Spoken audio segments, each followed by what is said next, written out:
Hello there. I'm Squire Callahan Ridgeborn, almost a Battlemaster, always a wizard, and tonight I'm joined by Avarice, an actual Battlemaster and a Paragon Wizard, out of Winter's Edge. Avarice, Yes, welcome to the sir. show. I'm so happy to have you on. Thanks for having me. I'm very excited. Avarice, how did you get your start in Amtgard? So I originally started in DAG. My roommate out of college played, got me into it. COVID hit, and then when I came back from COVID, I was just looking for more fights. And Mhm. so Saturdays I'd go to Belegarth, Sundays I'd go to Amtgard, and the rest is history. Fell in love with battle games, so stuck around. That's awesome. What's your favorite kind of battle game? Probably games where the objective is like multiple items, like collecting materials. Okay. Uh, I like I like games that new players can interact with more, and I think objectives are one of the best ways for new players to have an impact on the field, makes them want to come back and get Mhm. really into battle games. And so I think those games are just the best for player retention, the most enjoyable. Okay. Why did you start playing Wizard? Somebody in my kingdom made a comment that at the time I was playing Druid, I'd hit people with a stick, I'd use a pole arm, and if I didn't need to cast, I didn't cast, and they made the point that I was crutching on my pole too much, and so I was like, all right, I'll play the opposite. I'll do pure magic, no stick, and it's become my favorite class. So yeah. Awesome. Why do you love the Wizard class today?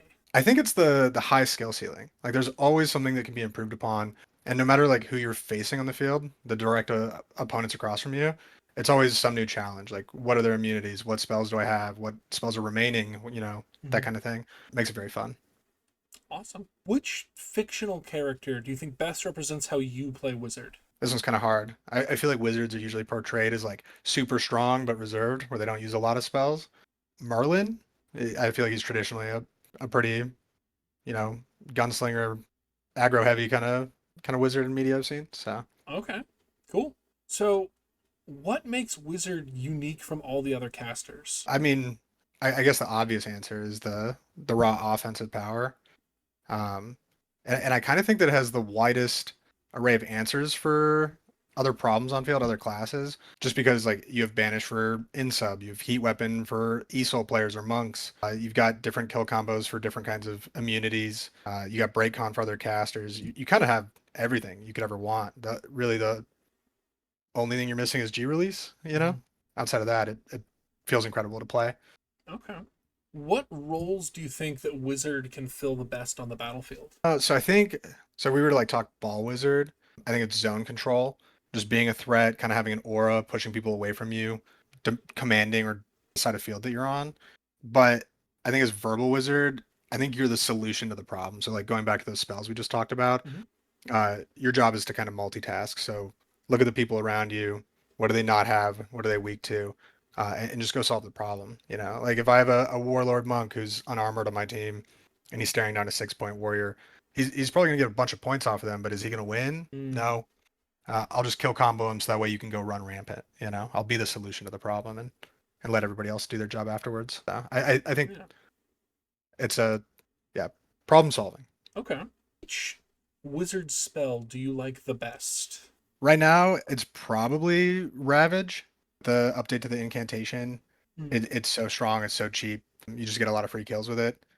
I do want to crutch and say the obvious answers of like Icy Blast, Dispel, but right now I'm having a lot of fun with Ravage for sure. Ravage is a great spell. I don't think that it it used to be pretty bad just for how Hmm. wordy it was, and it's Yep. fairly weak in its actual effect. But being two Right. per life and the other half of the kill combo being naturally rechargeable makes it just so cheap to pick up. Oh yeah, and if you experience Ravage, it's a charge 5 because it's a per life, Hmm. whereas all the other kill combos are going to be charge 10. So, you're charge 8 instead of charge 20 to get a kill combo back, and if you're Song of Power, you're charge 3 instead of 10. So yeah, I just think it's incredible economy right now, and it's really fast to riddle off with the new incant. So it's really great. Which wizard spell do you like the least? Definitely shove. Hate shove as a spell. Really? Yeah, so I think it's an easy spell to learn. So it's great when you're a new player because you get to like do magic and have fun. Mhm. But I feel like a lot of people just get too comfortable with it and they want to keep playing it forever and ever. And I think it kind of falls off the further into the game you get. And so like it's got its use cases. If the game is designed where it's a kill spell, take it for sure. But I would just much rather you have an extra heat weapon, an extra break con, an extra dispel, pretty much anything else. I just think it ends up being a kind of a trap, where it doesn't hold up over time. Okay. That is the opposite of my experience. Oh, really? I have made my bones as a shove wizard. Okay. I get so much use out of shove because, like, I don't even know, like, that's shocking to me that you don't like shove, because it hits anybody, it's naturally Sure. rechargeable, and it's one of the few spells that on a kingdom field will actually have an impact.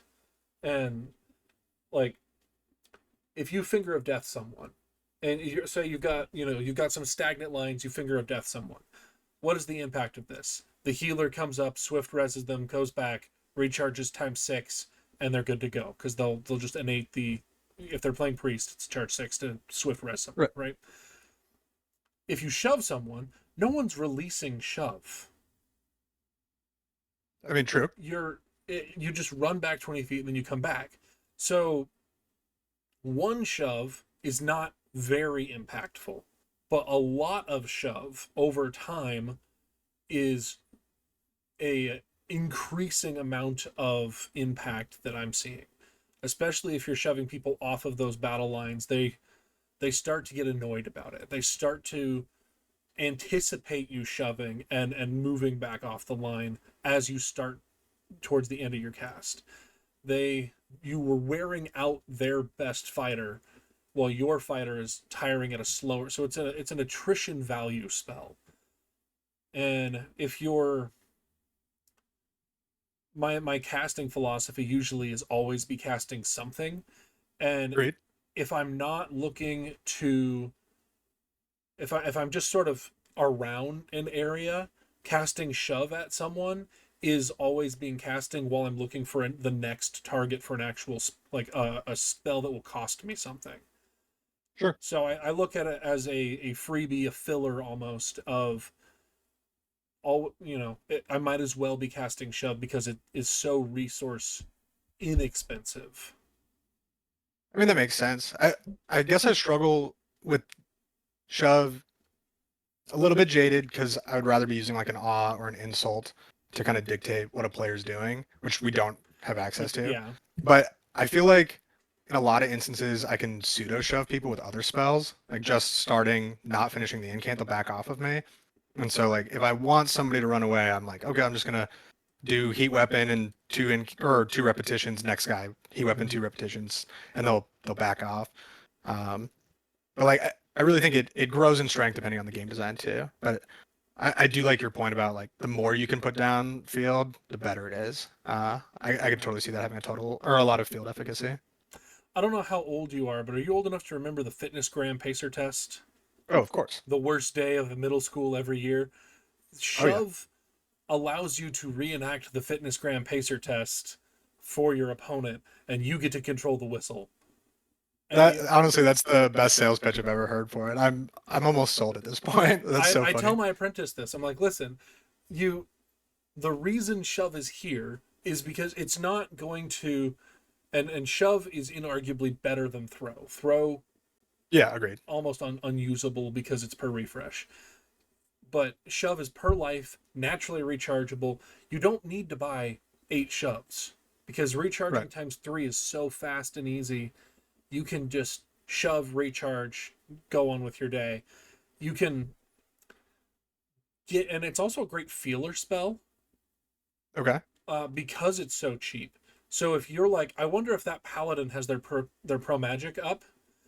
Well, I could run up and be like, paladin enchantments declare, or I could just run up and shove the paladin. And now if the paladin has their pro mag, they're gonna be like, haha, pro magic, and like, oh no, now I'm gonna dispel you. Or they're running a line drill real quick, and now I know that I can be more aggressive to the paladin. You can feel out some of these spells without alerting them to your presence without an effect. I mean, that makes sense. Just because of that direct example, could you just dispel? Like, whether they have it You or not, just could. preemptively, because it's also a charge 3. It is also a charge times 3. I've done that a couple of times. The dispel is a weird thing because if they have an enchantment, with Dispel. Dispel and Shove, you get two different reactions, right? Right. With a Dispel, they're going to do one of three things. They're either going to, one, look at you with a dumb look on their face. Oh, you dispelled me. Number two, they're going to run away. The Right. druid scamper, right? Or number three, they're going to charge. And if you are in a really open field, maybe there isn't a solid line showing up here. If they are charging in at you, you now have to finish your dispel and then an additional spell. Right. Whereas if you're in a shove situation, most people don't charge into a shove. I don't think I've ever, not that I can recall, had someone charge into a shove. I've had people Yeah. charge into They dispel. always take it. They always just take it because they're like, oh, whatever, it's 20 feet. And so because it's such a common magic, it almost always lands. No one, even if they're running back to get out of range, if you're, if we're 15 feet apart and you back up 7 feet to get out of range of my shove, that's almost half a shove by itself, and I'll just not finish the spell. And we can play, the hokey pokey with the shove all day long. Whereas with Dispel, you've got at least a 33% chance of drawing aggro from it, because other players also will defend against Dispel, right?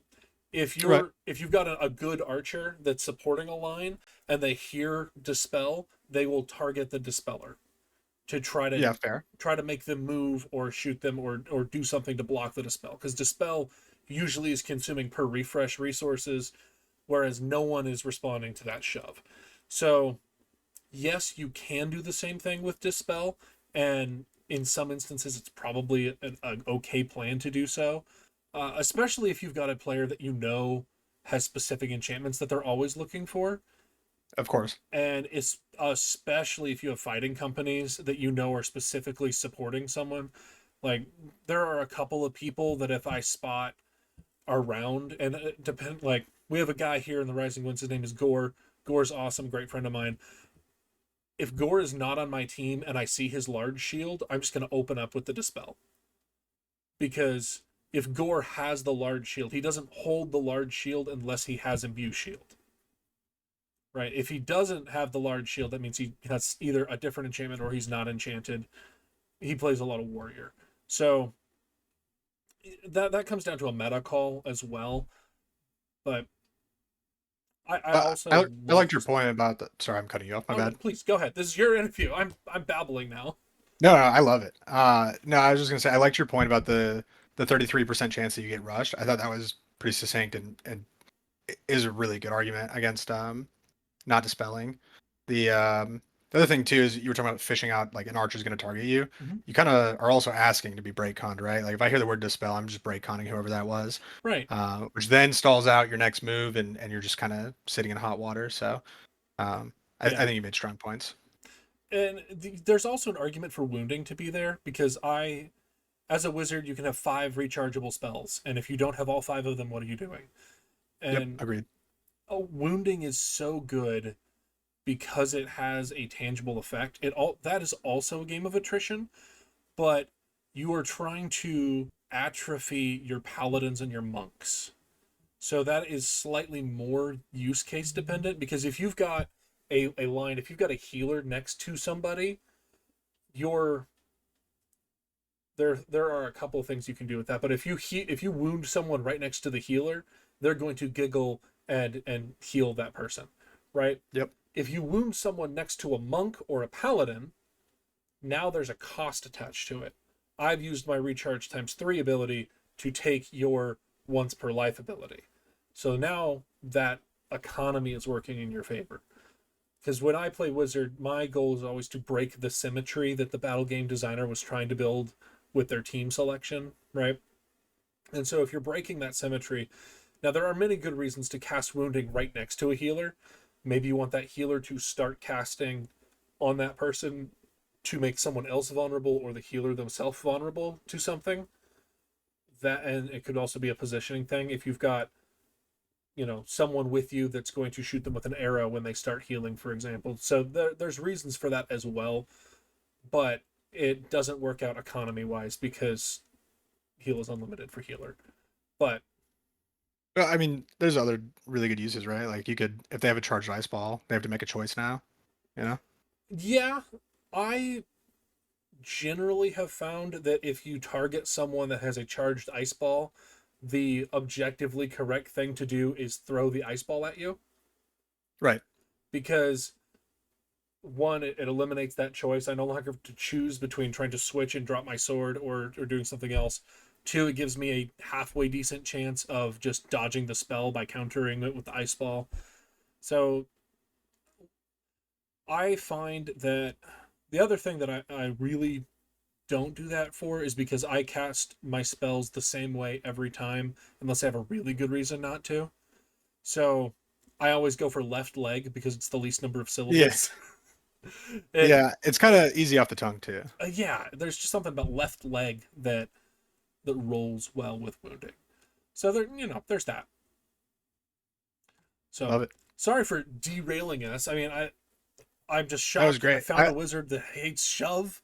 This is the antithesis of my career.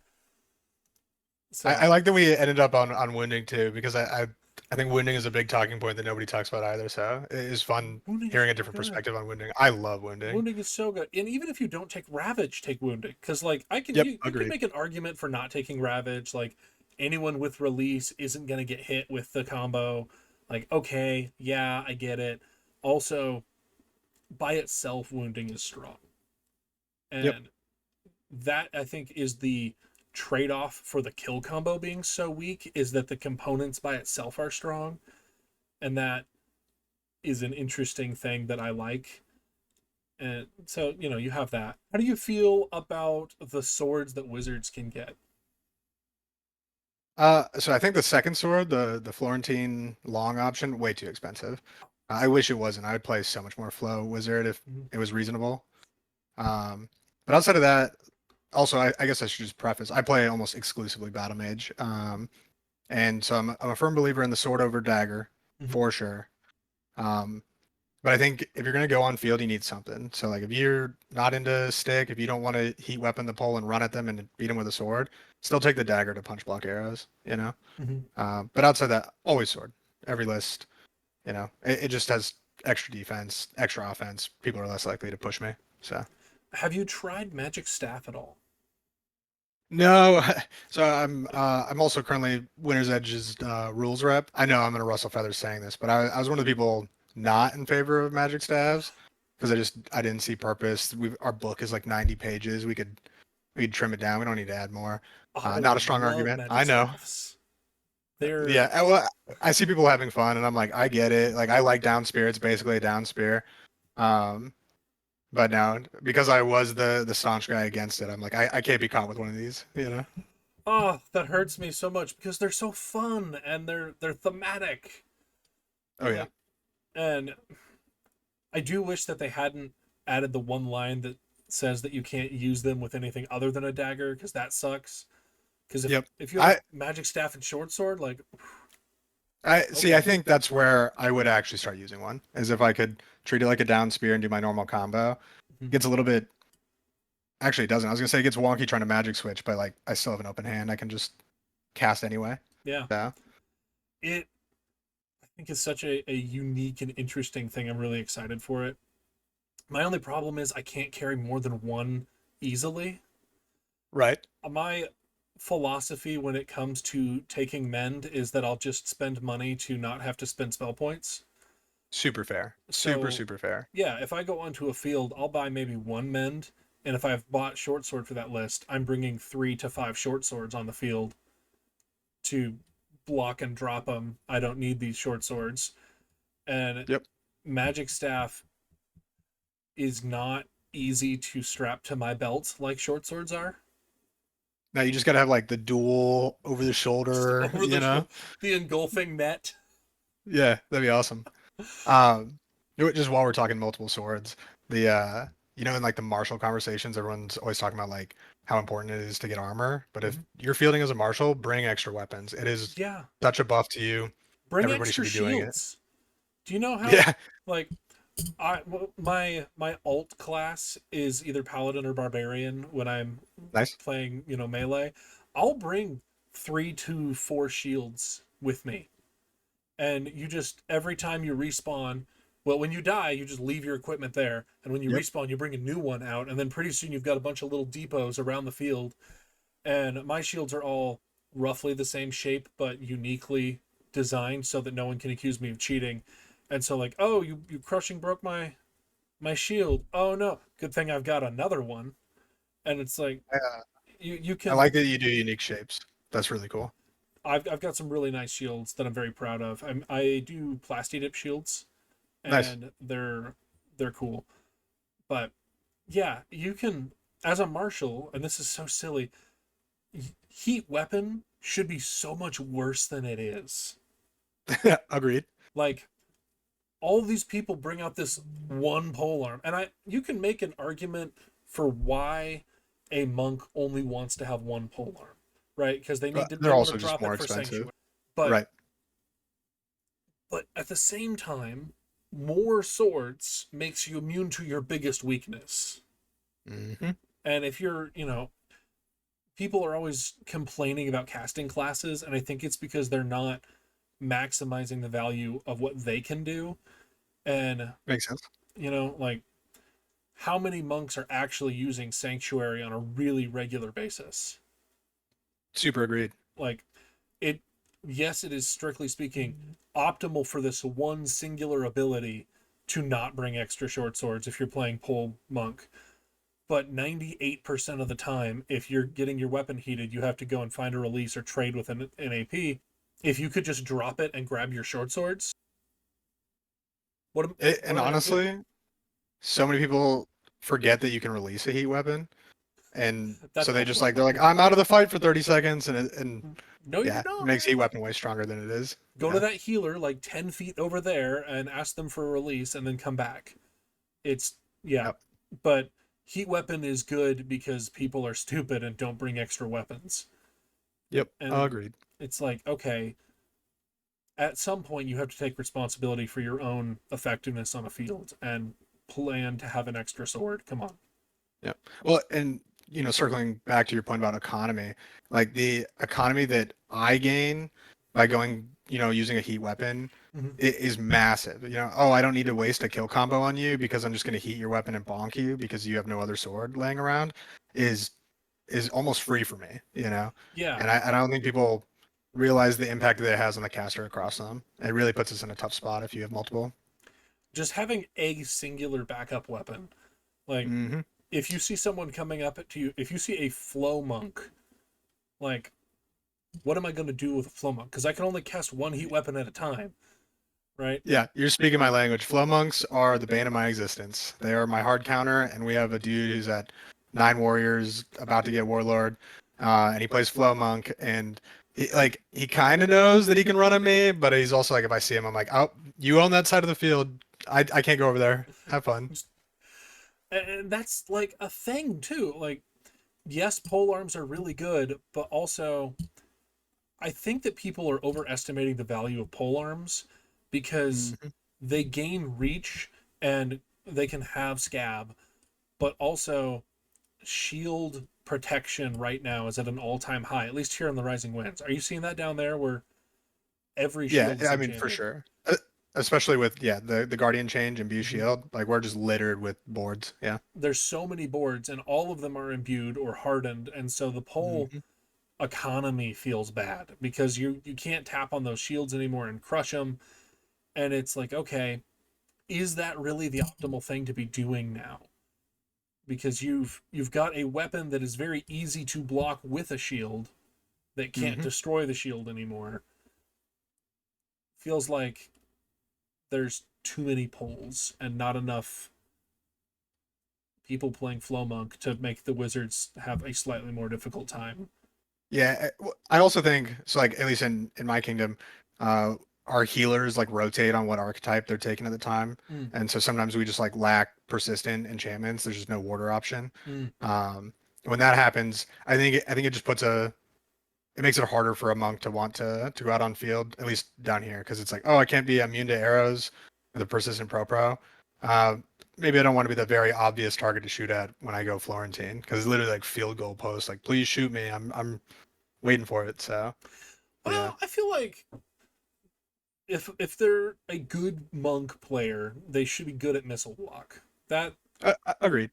But I also think like generic monk stereotypes. Not every monk is going to be, you know, super proficient at monk. yeah, that's very fair. I mean, that's the problem with monk being seen as a starter class Hmm. is you have a weird skill separation where you have a ton of people that are really bad at playing monk and are like first class trying to figure things out, and then a Hmm. very small group of people that are really good at playing monk and oh my gosh they're terrifying, don't get near them.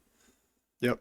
And it's like, okay, yeah, and you get similar bubbles with warrior, I feel, and Sure. barbarian as well, because and you can speak to this in your kingdom with paladin and anti-paladin opening up. Feels like all the marshals want to be playing paladin or anti-paladin.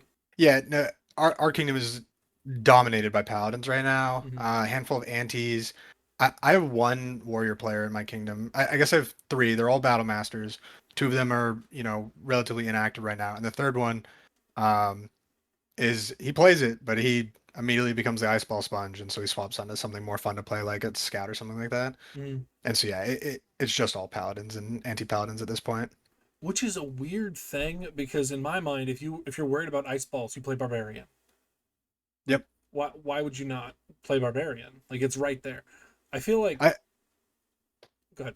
I think that he wants to interact with more game systems is what it is. Like he just has more options to play with. Like if your team's missing an in sub answer, it's natural to like flex into scout and be the Mm-hmm. tracking kind of thing. And so I think that's where he ends up falling is like he knows he can dispel people, he can track people, and he'll just have a bigger field impact that way.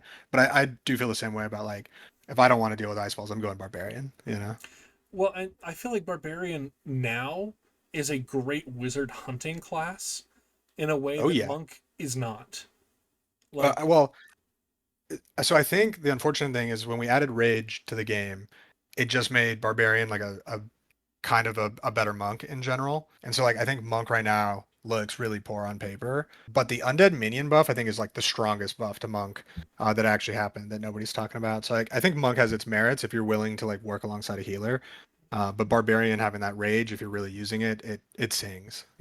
oh, it's so strong. And like Hmm. I think people are sleeping on rage. Just no archetype barbarian is in a really good spot right now.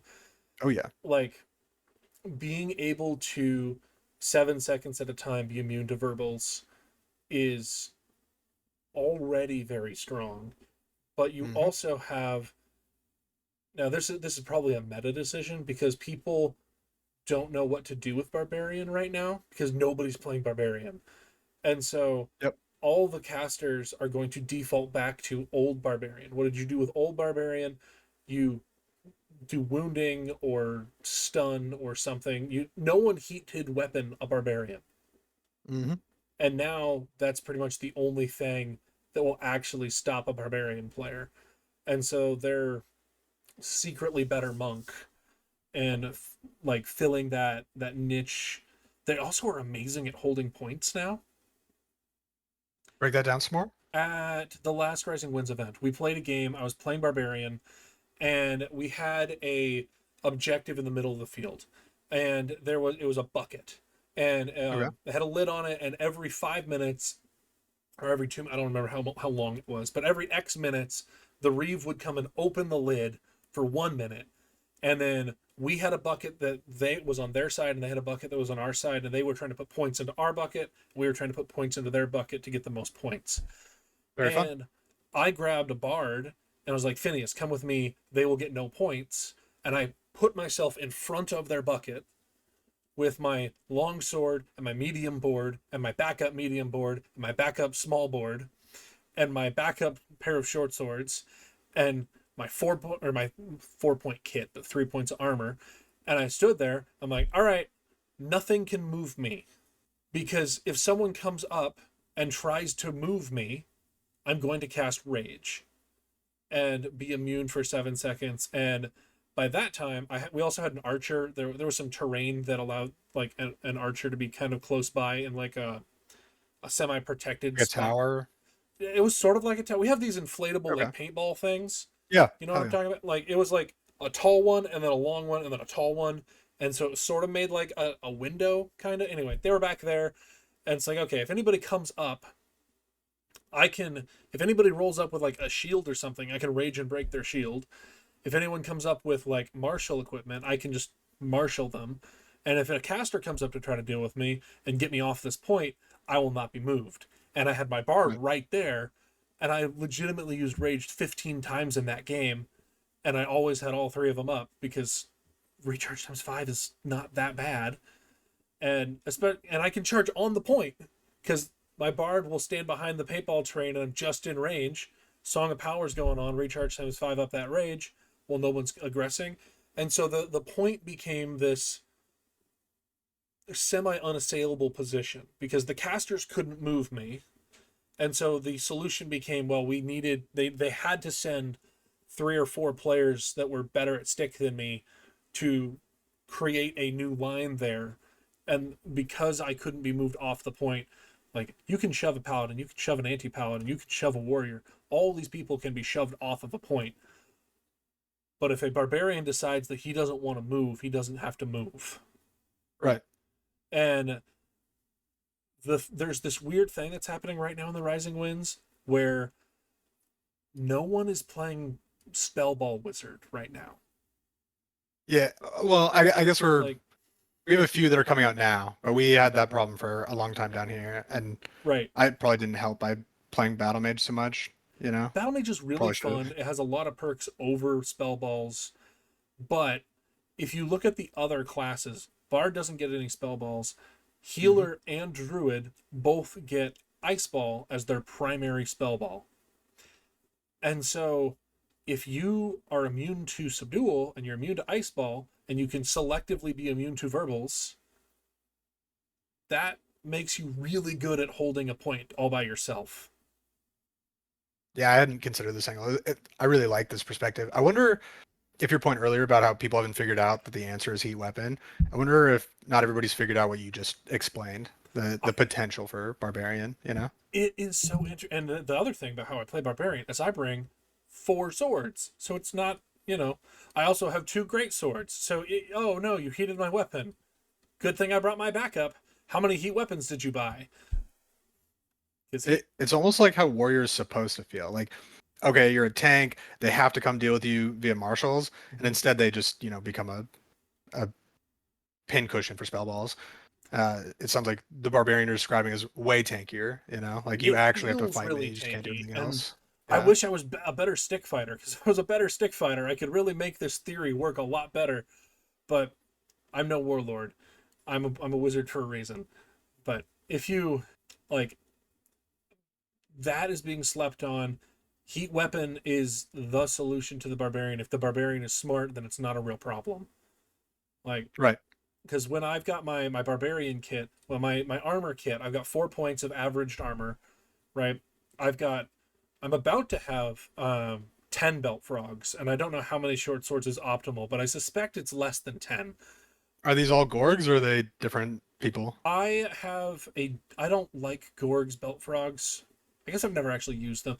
When I was playing out in Blackspire forever ago, there was a guy in our local park that made belt frogs for $5, and they're like leather and they Nice. have a little snap. And a local leather crafter here is going to make me 10 more of them because I have 2. Well, I used to have 3, and one of them broke, and now I'm down to 2, and I just don't feel like 2 is enough Right. because I like to carry a lot of equipment on my belt. Yeah. And so I'm going to have 10 of these things, and that will allow me to carry a lot of spare equipment. I'm going to go up to 2 small shields and at least 4 swords, I think, on the belt as spare equipment. Because there's nothing funnier than someone crushing your shield and then you reveal a slightly smaller shield and they're like, That's awesome. yeah, it's real fun. But yeah, so the counterplay to barbarian is heat weapon, and if no one is buying more than 2 heat weapons, and no one in the wizard community, at least here in the Rising Winds, is playing spell balls, and that's something I'm personally planning on changing when we have our next event in a couple of weeks. I'm going Nice. to be bringing a lot of my spell balls because I got the full evoker kit. It's just, and we can talk about that when we get into the archetypes, but it's Sure. more time conclusive to play battle mage than it is spell balls. And I guess in investment on your end to get good at it, or no, I mean time in the battle game. Um, because oh yeah, if you play Elemental Barrage and you throw all of your spell balls, before you can be effective again, you have to pick up all of your spell balls. Whereas with yep, the Battle Mage, you just respawn and all of your stuff is back. You don't have to go and find all of your equipment. And yep. so while Evoker can be very strong, it has that problem. And I think I've got a theory, and I haven't been able to test it because Kingdom events aren't every weekend like I wish they were. But Right. I've got this theory that less spell balls but more frequent uses of Elemental Barrage can be very useful. And Okay. not necessarily on a front line where you are going to have a difficult time recovering your spell balls. I see this almost as a super flanking wizard, Okay. like coming in on the offside of the line and throwing 3 to 7 spell balls, steal life back up into it, collect all of the spell balls, and go again. Okay. So instead of the full 40 or like 60 now, because they just changed the max force bolts. Force Bolter, yeah, 24. It 8 used to purchases. it Yeah. used to be like 40 or 42 was the maximum spell balls you could have, and now it's got to be like 60 something. But yeah, instead of doing that, going with a smaller number of the most effective spell balls and reusing the ability more frequently, I think is going to be the key. And I'm planning on doing that at the next couple of events and seeing if I can really make it work. And Very cool. it's a different position than the battle mage, but I think Right. that battle mage is kind of overdone right now. Everyone is Sure. playing battle mage because it's a lot of fun. It's a ton of fun.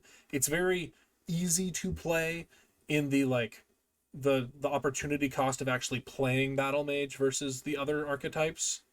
Right. It asks very little of you to commit to it, and so I see why, and I understand why people like playing battle mage because it's super fun. But also, I feel like I've been ignoring I haven't been ignoring other aspects of the class. It's just to establish presence. If you've got a limited number of kingdom level battle games and you're like, I'm trying to get my Paragon Wizard, Right. you have to really establish dominance in one thing before you can switch to the next thing and then establish dominance in that and then the next. So I think going, verbals, spell balls, warlock is the move there to try to really lock that down. Nice. But I've rambled a bit here. Do you do spell balls at Love it. all, or do you only do battle mage? I'd only do Battle Mage. Like at Park maybe. I'd use balls, but Okay. on a Kingdom field where I get to like let loose and not have to tone it back, I really just want to play Battle Mage. I have a lot of fun with the idea of starting a spell way outside of range or earshot and just finishing it right as I get into range and just like ganking people. Like I just show up out of nowhere and it's like, hey man, you're dead. Sorry, couldn't counter it. Like, I don't know. It's There's hard to also beat that something by. funny about when the Reeve yells "lay on" and you're 150 feet away, and you're Yep. like, "Hey, that's my friend over there. Let me yell really loudly, like your name, Ambulant. I call upon death." And what are they going to do? They either have to not come up to the fight area, in which case you've gotten a free whole person effectively, or they show up and then you just finish your spell and like, haha, got you. Yep. It Love it. There's so many dumb things you can do with battle mage. It's great. Yeah. Okay, are there any weird rules interactions in Wizard that you found that people should know about?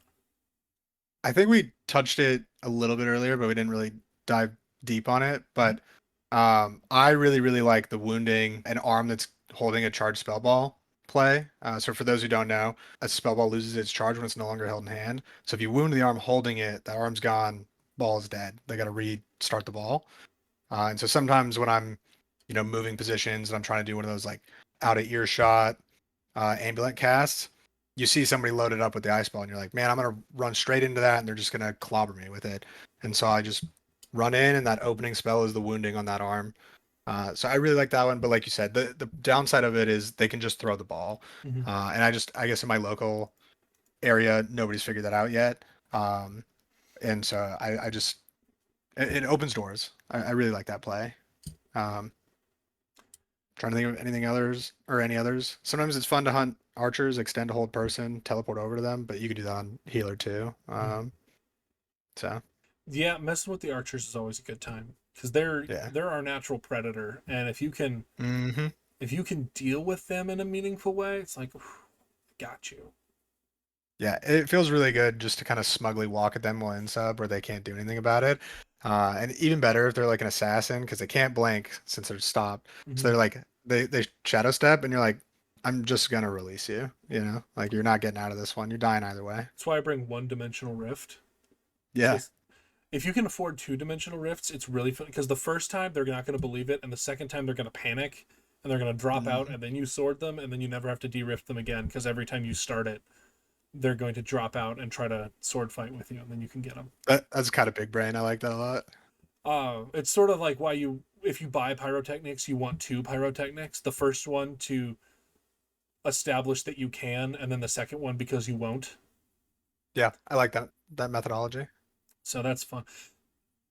Speaking of approaching archers with malicious intent, you don't play spellball wizard, so you can't do this. But if you ambulate charge your spellball while you're teleporting at a scout, there's a 90% chance that they will track you out and then you throw the active spellball at them. That's pretty goofy. It I like that a lot. I haven't pulled it off yet because I was talking I don't remember I think I was talking to Haj and Haj put me onto this, but I really want this to work because I think I love it's Haj. He's a great dude. oh yeah, Haj is awesome. Keep an eye out right before this video comes out. 2 or 3 weeks ahead of time, Hodge did a wizard interview too, and Oh, that will awesome. be coming out. So that's yeah, it's gonna be really great. But okay, so how can other classes best support wizards? Where did you bard last? We'll try and hit the other ones first because that's the obvious one. So if you're an archer on my team, usually I'm going to point at the enemy wizard, and your job all day is to make that person not play the game. Mm-hmm. Just keep them off me. I don't want to do a wizard duel. It really hinders my job. So archers, projectile users, like if you're a throwy assassin, go nuts on enemy wizards. Target number one for sure. And then I guess the next one's healer. I don't know about you, but I predominantly want persistent pro as my Mm-hmm. enchant. Yeah, so I'm taking that as much as possible, just so that way my mind is focused on dealing damage, getting kills. So healer can help. And then the big one, the obvious one, Bard. The more, sorry, let me pause and go back. Undead minion on healer right now plus Oh, it's Bard is so insane. insane. I Like never go down on field. I have basically touch and go respawns. I just walk over to the Bard. He high fives me and restores me, and we're back in it. crazy, and Yep. being able to release the suppression on undead minion, like even if you can't get release, it's 30 seconds. That's usually at at worst half of the death count, and some Yep. and like okay, I still am alive and can go do other things. Like if it's an objective game, I can go grab the objective real quick while I'm suppressed. But Absolutely. release on healer is so cheap already. Like it's insanely good. And if you build your list around sustainability like I do, Undead Minion is so clutch. Oh yeah. It's Yeah. like And it's also it like if you get dispelled, it matters not because it's a charge three. Those put it back on you. Love it's undead minion right now. insane. Yeah. It's so Uh, good. No, yeah. Okay, so Bard. okay, Bard.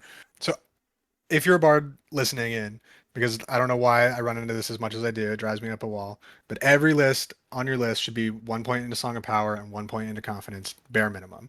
If you're not a battery player, I get it. Buy them. It'll help your team immensely. We Mm-hmm. understand it as wizard players. I'm just trying to help you out. Make sure you take those. But the big one is experience your restoration. If you really want to help out Mm-hmm. wizards, if you know you've got a strong wizard in your kingdom, experience the restoration to give them back all those per lives. And if you're lucky enough to have two bards on your team, a lot of bards don't know this. I try and teach as many as I can because I think this just makes my day better as a wizard, right? Uh, but you can do a loop where Bard 1 restores you, Bard 2 confidence is back the restoration that was experienced. Bard 1 Song of Powers Bard 2 charges back the confidence at a charge 2. So you get all your per lives back for charge 2. Incredible economy. Super fast. Yeah, So that's breaking symmetry right there. I love it. yeah, so that's the best engine possible. I travel up to Crystal Groves for all of their events as well. Mm. And they have a ton of bards out there, and so I have a heyday. It's a great time.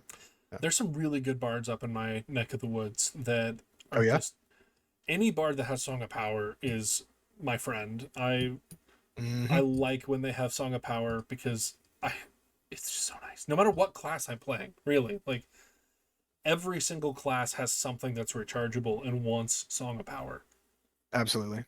So, you already mentioned that you like getting pro projectiles. Are there any other enchantments that you found are really helpful as a wizard? So like I guess top of the meta is like Void Touch is really nice, Mm-hmm. persistent especially.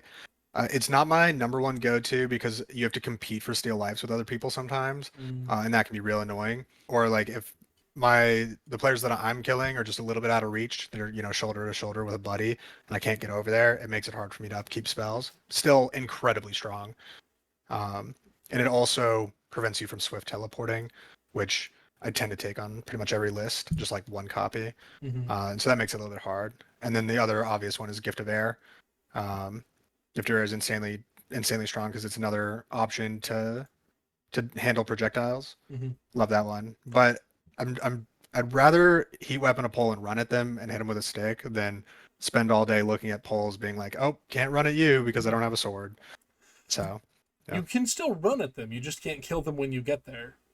True. Oh, I have one more good one. The playtest changed amplification on Bard to where it gives you a charge 3 extension. Mm, And so there's some funny plays where you can stand next to a battery Bard and just riddle off like extended dispels. Anything charge 3 really. Like you're mm-hmm. just ripping them as fast as you can, just. Yeah, because you So can just that's a good charge time. to whatever it was. It's like, okay, Yep.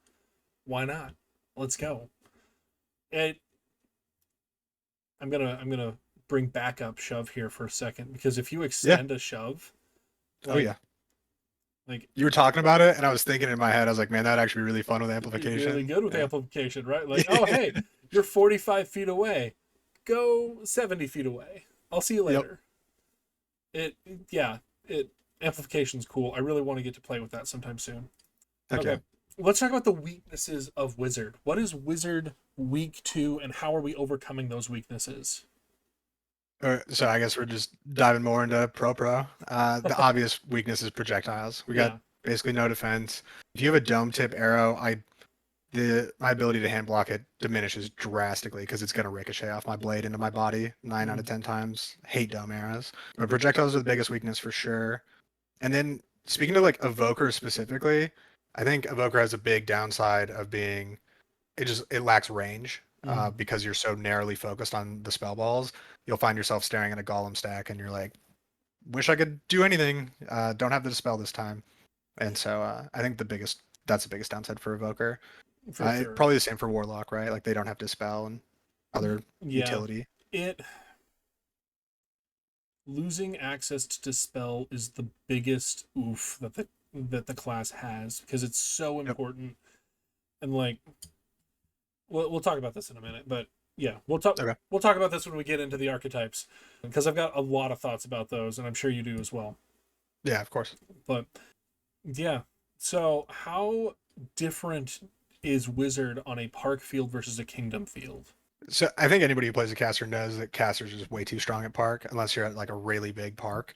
And like as a rule of thumb, personally, like if I my home park is always a duchy. Like I've moved and I've been not near a park that's a duchy, and I drive the extra hour or two to get there just because the difference in experience that you gain from battle gaming and stuff is a pretty big deal. Yeah. Um, but even at a duchy, they can be too strong. Like I mean, everybody's probably had one enemy assassin on the other team, and there's no way to deal with insub, and they just run rampant. That's how it feels. And so, wizard on a park field, usually the way I play it is like I just want to balance the game, Mm-hmm. or I want to create opportunities for new players to use their abilities. So like if we have a person leveling healer, maybe my job that day is to wound a bunch of legs. So that way the healer has to come over and Mm. heal them and kind of pick and choose like, is this a safe time to heal them?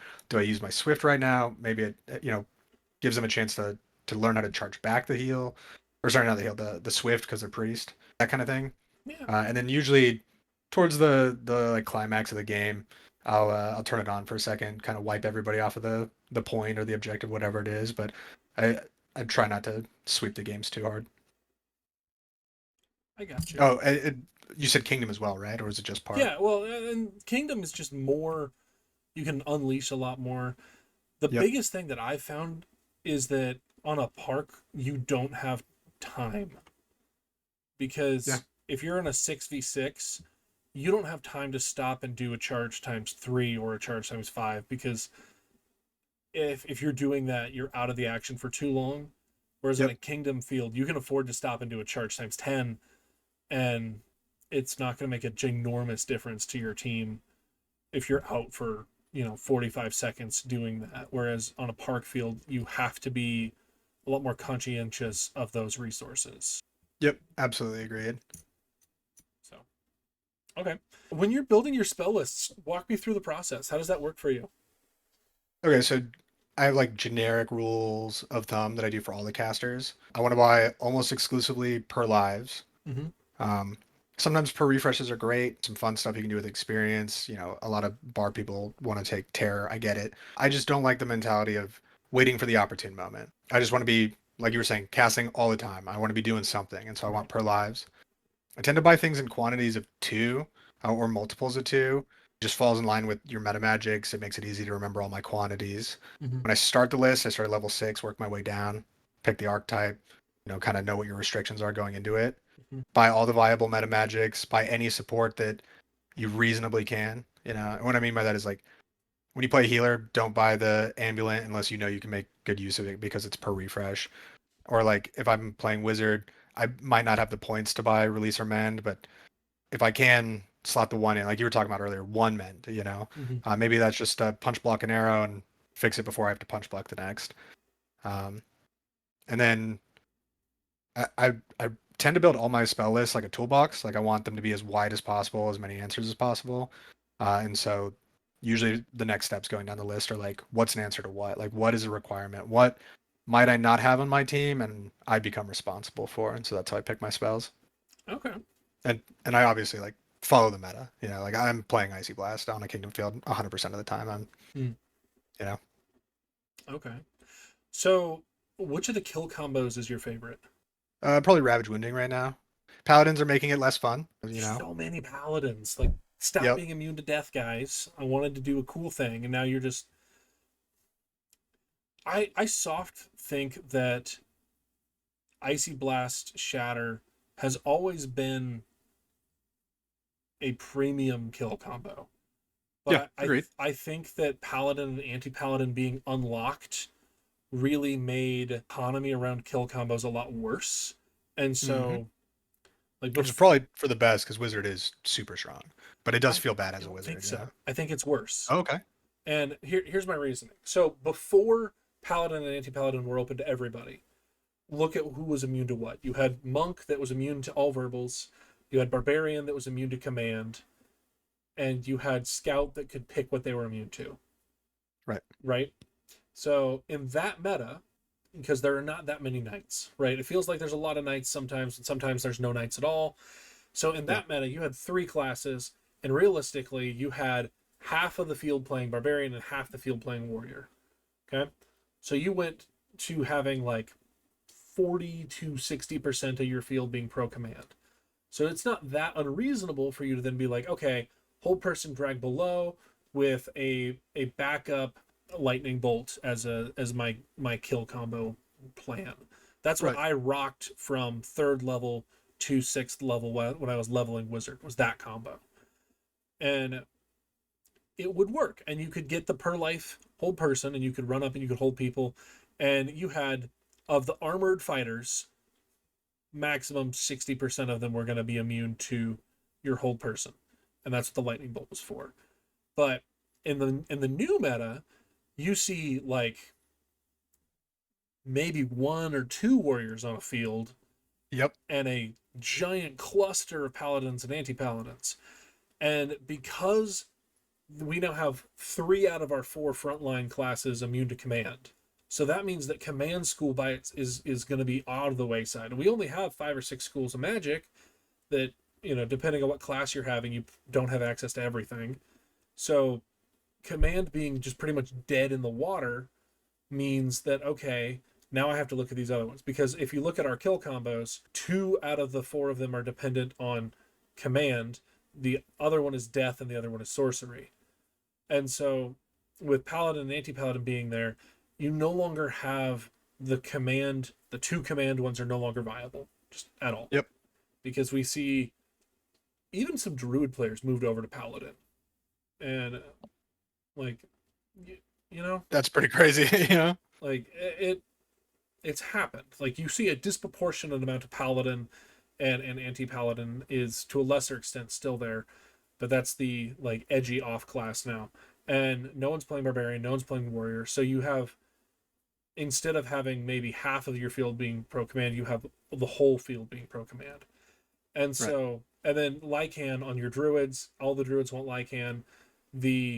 As good a thing it was for Bard to get Breakcon per life, it leads to casters wanting pro command even more, because the Breakcon Bard is a very viable build, whereas previously Wizard had to decide if they were going to be the Breakcon Wizard or a combo Wizard. So there's the opportunity cost of being a counter spell player now is lower. So everyone wants to have pro command. So right out of the gate, you have 2 useless kill combos, because Hold Person and Astral Intervention are both command, makes them unplayable. Paladin is far and away the more popular of the 4 the 4 classes now. Paladin is pro death. That makes Ravage wounding less viable. Ravage also used to be significantly more unviable than it is now. It also is the weakest possible state to put a player into. And so you're left with the objectively best state to put someone in the objectively best school. Yep. The only downside is that they're both Icy Blast and Shatter are both per refresh. And so that is not enough of a detriment. And so what we've seen is a collapsing of wizard lists to Icy Blast Shatter. Yep. And so, absolutely agree. And now you have wizards who are like, okay, I get 2 experiences. I'm going to experience Icy Blast and Shatter, and I'm going to go do this over and over and over again. And so it's led to, I would argue, a weaker wizard meta. Not in the sense of the wizard class is weak and bad, because it is very strong. I mean, the wizard players themselves don't have the depth to do anything else. And you see this with players that are really good, and you're like, oh yeah, I see you're doing a lot of really good stuff. What do you think about this spell? I don't know that spell. I never take it, because I only take Icy Blast Shatter. And it is very sad, because like in the entire time I've been here in the Rising Winds, I've never cast Icy Blast. Wow. Because I'm part of the problem, you're not. I'm a tryhard. If I want to freeze someone, I'm going to use an ice ball like God intended. And I also won't use Frozen at Park at all, because it's just oppressive and it's not unfun. And if someone else wants to play Frozen, I'm not going to tell people that they're doing it wrong. I just think that the meta around Wizard feels bad, and you hear this a lot from players, that they'll identify symptoms of the problem, and then their solution is worse than fixing the problem, because they'll say like, Wizard is so oppressive. And it's like, okay, well, I agree with you that the symptom is here. Like, the wizards are oppressing you. You're having a bad time. The cure is not take wizard out of the game and make everyone play Bell. The cure here is making the other things more viable, so that you see diversity in spell lists again, instead of every spell list looking the same on every wizard. And you get... Anyway, I'm derailing us again. I have an entire video about how we could fix the wizard class. If people want to see more, they can go watch that and get really into my philosophy of the minor changes we could make to wizard to make it more interesting and fun to play with and against. I do like how in-depth you get with your thought process. Yeah, it's been really fun to listen to. I spend too much time thinking about wizard, and it's very fun. Do you like image train the Like I daydream about playing wizard. Like I picture like, okay, these are my 5 opponents, these are their 5 classes, what assumptions can I make, they have immunities, and then I just go through my process of like which spell, which person, boom, boom, boom. I was on my riding lawnmower the other day mowing my lawn, and the nice thing about riding lawnmowers is they're really loud, so no one can hear me practicing my spells at full That's awesome. volume. Yeah, And I also have my so I have two wizard apprentices. I have the one that lives with me and the one that doesn't. And the one that lives with me is my 7-year-old son. And so I have my 7-year-old, my 6-year-old, and we go out and we play Amtgard on a regular basis. And so I've been that's teaching him awesome. to play wizard. And I'll say he's pretty good. He can, if he was slightly larger, he could really do a lot of good work on a field. That's super cool to see. Yeah, it's gonna be awesome. I'm gonna when he gets to be 14 and is old enough to come onto the Kingdom Fields in 7 short years. I'm gonna try to get him to be the youngest Paragon ever because he's gonna roll up with 7 years of wizard experience and shock and awe the world. It's gonna be awesome. Yeah, I love that. So, okay, I do want to talk about the archetypes. Which one do you Yeah, want to of talk about course. first? You just want to get Warlock out of the way. I don't know how Let's much get I have to Warlock out add of the on way. Warlock. Yeah. What are your thoughts on Warlock? Uh, so like I said earlier, I think it. So preface, I think release is the strongest spell in game, and obviously we all know that dispel is right up there. You Mm-hmm. know, competing for best spell in game. Losing both hurts, man. Like too much, to be It's honest. so And I know a lot of wizards don't take release, but I'm just like I'm hard release coded. You know, on every other caster I play, I buy like 4 releases. I love release, and you should so at least have it one. hurts. Just Yep. I got held person and they're charging me. Swift release, swift teleport. Yep. You know, like Absolutely. just have one. The thing for me about Warlock that I just can't stand is you get a total 5 rechargeable spells as a wizard. Hmm. You get wounding, dispel, shove, 2 experiences. You lose half of that when you take Warlock, and you go from 5 to 3, and Yep. you lose dispel and you lose shove, you lose release and mend, you lose so much access to things, and the upside is really strong. It just doesn't have the staying power that it needs to be viable in a longer battle game.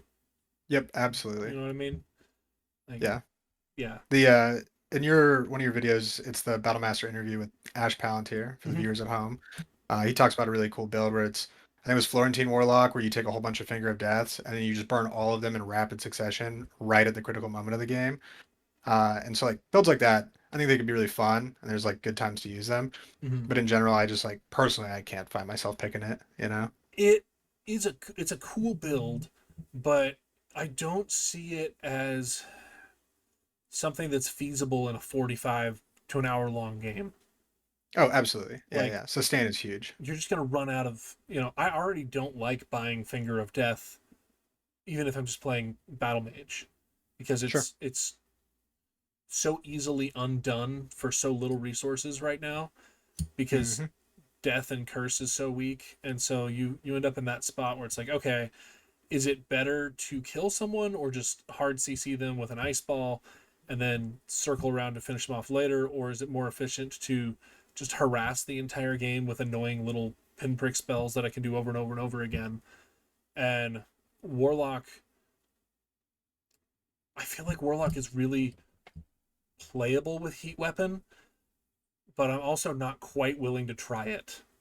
Yep, I feel the same way. Like, buy Warlock, roll everything into Heat Weapon, like, and just heat every weapon on the field. But is it good? I don't I don't know. Someone's gonna have to try this, and it probably won't be me or you. Yep. Okay, well we got Warlock out of the way. Let's talk about Evoker. What do you think about Okay. Evoker? So I think Evoker, big upsides, right? Mm-hmm. A lot of offensive threat you can put downfield, like we were talking about earlier. Great zone control. Like I think I'm more scared of an Evoker standing in a doorway to like a castle or something like that than I am the armored player next to them. Mm, Um, because yeah, I don't know. The balls are scarier. Getting stuck for 60 seconds feels way worse than hoping somebody will, get behind them, run the backs, try and deplete armor. right. But again, lacks range, lacks dispel. I don't know what it's like in Rising Winds, but down here, all of our ball wizards they on their journey to Paragon, at some point they decide that Elemental Barrage is not for them, and they need to have other options: the banish, the heat weapon, the dispel, Mm. and then they go no archetype from there. The yeah, Evoker has a lot of the same problems as Warlock, losing access to all five rechargeables in favor of Yep. one. And you get, I mean, technically you can have the experiences on range of self, but it feels bad to lose dispel and shove and wounding, and then you've Yep. got all the spell balls. And the big problem for me is the respawn timer. If you Oh, great point. Great Yeah, point. like if I'm playing Elemental Barrage with all the spell balls, I have to go find them all. You could 3 to 4x your respawn time, Hmm. and like, oh, if I get shot with an arrow and then the healer pops up and reses me, I can just pop back into Elemental Barrage. But now I don't have that quick rechargeability. Like, you can't recharge times 3 to get your force bolts back. You have to physically Yep. collect them, and so there's the opportunity cost is high. I think it's still good and viable, like I was saying earlier, but it's going to take more theory crafting than I've put into it so far. Um, One of our no archetype wizards, he buys an E-Barrage and he uses it like a burst spell. Like he's like, oh, this is the moment. And it's kind of the same concept as we were just talking about Ash's idea with burning all the Finger of Deaths at the right mhm. moment. He does the same thing where he's like, okay, I'm going to throw as many ice balls as fast as possible, lightning bolts, my sphere, the whole nine, and then go right back to verbals. Usually to, you know, That's what get I've to the done with it. objective. It Yeah. it's good, it's effective, it's a fun thing to do. You it is very bursty for Yep. sure. The Yeah, I don't think we have anybody here in the Rising Winds that is a serious Paragon contender that is playing Elemental Barrage Yep. Same. because it the opportunity cost is there. Yep. I mean, I feel like we've already been talking about Battle Mage for the whole interview, but do you have any specific thoughts you want to share about Battle Mage? I'm trying to think about something unique here. Maybe I'll just harp a little bit more on start your spells out of range. You know, use the amulet to the best of its ability. Do your work, get rid of the armored guy, go somewhere else, be mobile, and make use of everything you can. You know, like sometimes I'll find myself like, oh, I can run backs as a wizard. This is weird, and I ambulate my teleport as I run, and I just cancel it before it finishes and restart, and I just do it the whole time I'm running, and then if I feel like I'm in danger, I finish it Mm-hmm. to get myself back out. Where do So you really, teleport you can to? really use those ambulance. What up? Where do you teleport to? Back to my team. Back to my team, for sure. Yeah. It's always a good place to go. I always teleport 1 mile behind my respawn.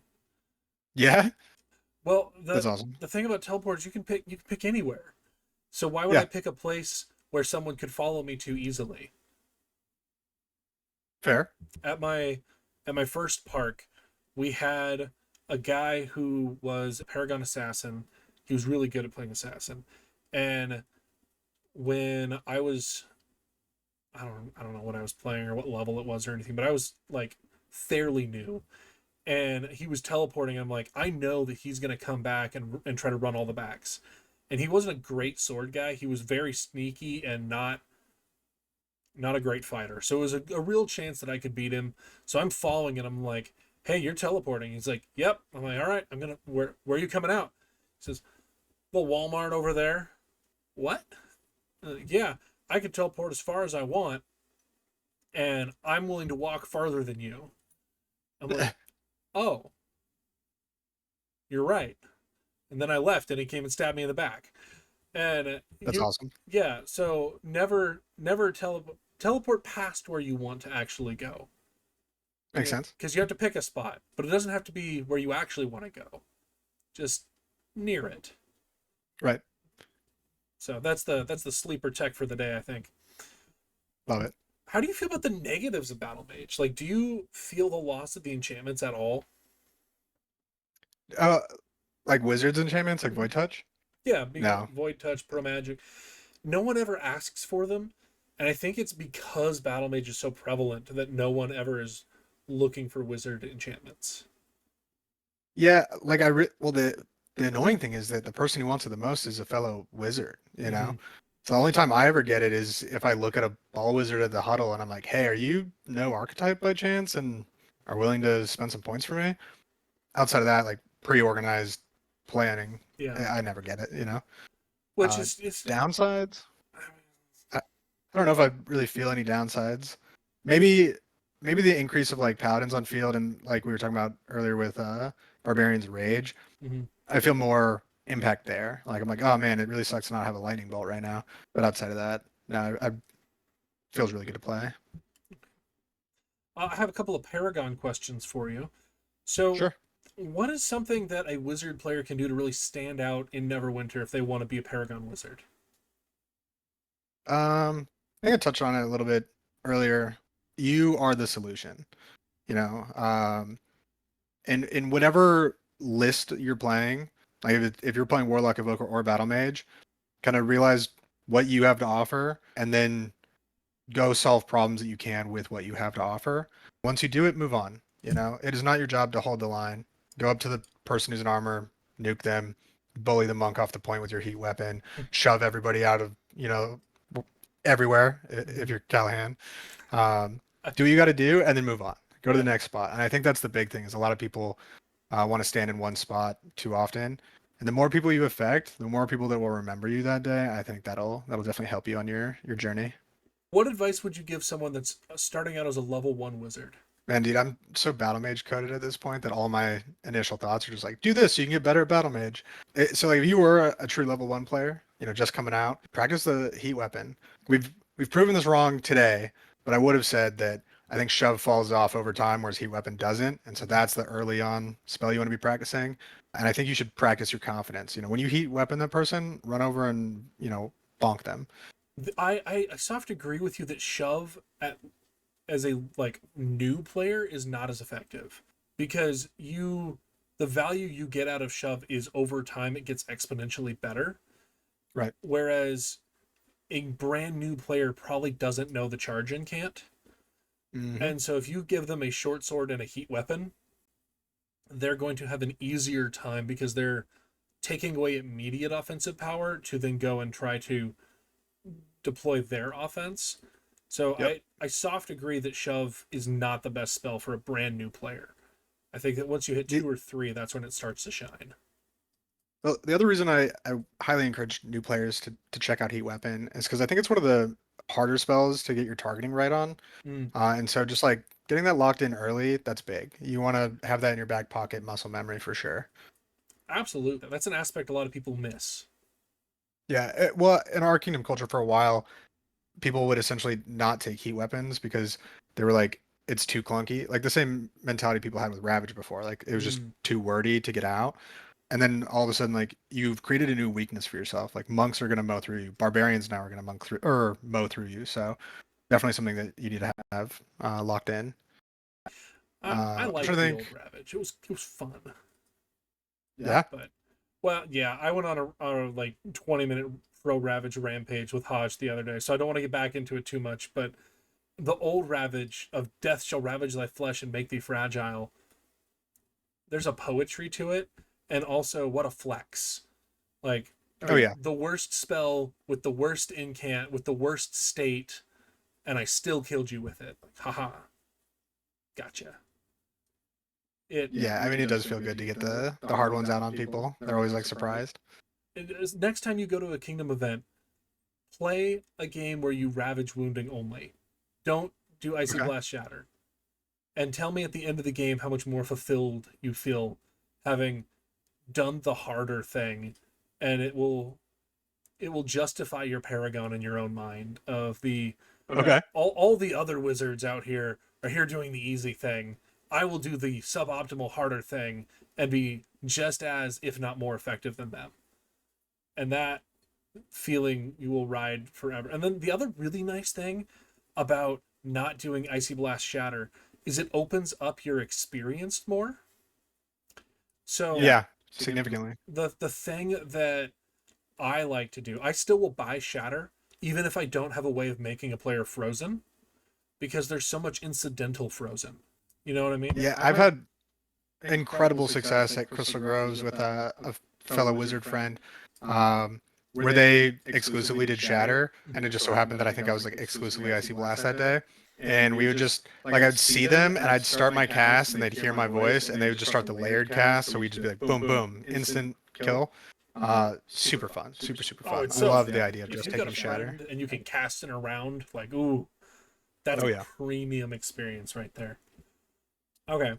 Well, hey, Uh, you're in. Wait, can I chip in a little bit more on the existing question? Absolutely. Let's go. Okay, new wizard trying to get better. Mhm. My other two for you, kind of in the same vein of like practice those heat weapons. Take any enchantment you can get. I think as a whole, our game could do better with declaring enchantments. So get that grooving early, especially when you get to those high levels when you're trying to maintain a persistent pro. It'll teach you how to watch the field for dispellers. You're forced into taking all of the CC that hits you because you can't take a death. You'll lose the enchant. So it kind of forces you to make decisions differently. And then obviously it drills into you the repetition of declaring all the time. Great habit. And then my last one, ensure your dispels. I don't care if you're 20 feet from me and you're stopped. I'm going to ambulance extend it 100% of the time. I don't care if I'm wasting these meta magics. You will get dispelled. And I think that's a good habit. It's better to spend spells than not. So just burn those meta magics as fast as you can. They are per life. Yep, exactly. That makes them fairly inexpensive if you're using them on good spells like Dispel Magic. Yep. All right. Let's see here. Ooh, here's a good one. Give me the 30-second elevator pitch of why people should play Wizard. I think if you like puzzles, problems, definitely for you. It's always something new on field. And then for people that get bored with something that's easy to get good at fast, there is that high skill ceiling aspect. Don't get me wrong, you will be proficient quickly. Absolutely, the spells are really strong. But today you can 2v1, but tomorrow you might be able to 3v1, and that's always fun to chase. So check it out. All right. You are a new Paragon. You just got this back in August, right? Yes, sir. Have you considered taking on an apprentice? I mean, I guess if somebody really caught my eye, but I think in general I don't really empathize with the idea of I guess both battle lines and apprenticeships, because I feel like to some degree it feels like me attaching my name to somebody else to lend them credibility. But I love the teaching aspect. I love that people feel comfortable to ask me questions, and so I'm kind of more in the vein of I'd just rather be approachable. I want people to talk to me, and as long as you're willing to learn, you have a hunger for getting better, then I want to teach. So just ask me questions, whether you're an apprentice or not.